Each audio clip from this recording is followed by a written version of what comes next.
L'Évangile, qu'est-ce que ça veut dire aujourd'hui? Ce n'est ni une bonne parole, ni une bonne morale, ni une bonne philosophie. L'Évangile vient du grec évangélion, qui veut dire annoncer une bonne nouvelle, comme une naissance, un retour de voyage ou encore l'anniversaire de l'empereur.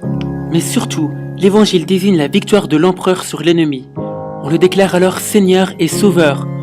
On parcourait ensuite tout le pays pour annoncer « Nous ne sommes plus esclaves, nous sommes des hommes libres ».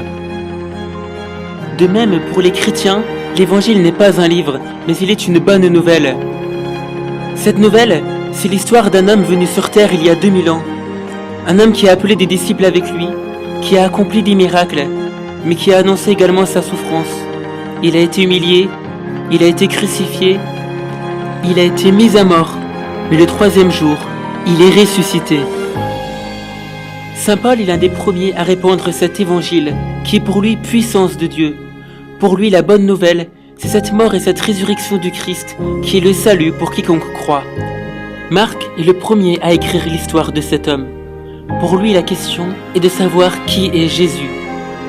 Qui est cet homme? Est-il le Fils de Dieu? L'œuvre de Marc est une œuvre unique au monde.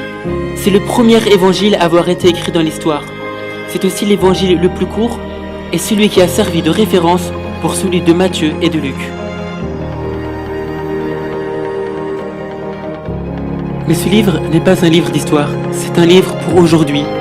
Alors prends-le, ouvre-le, il est pour toi, il est pour aujourd'hui.